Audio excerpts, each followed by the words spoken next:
Сүйүктүү кыргыз калкым, Түркияда İzmir шаарында жашаган түрк кызыбыз Даун синдромлуу принцессам Кыргызстанымды өтө сонун таанытууда. Өзү университетте мода бөлүмүндө окуйт. Түркия гимнастика боюнча Түркия чемпиону.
Түркиянын жеңиш майрамында кыргызымдын байрагын желбиреткениң үчүн сага чоң рахмат.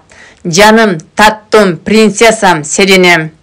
Кыргыз халкымдын адынан да sana çok teşekkür ederiz. Gururlandık. Seni seviyoruz Selin.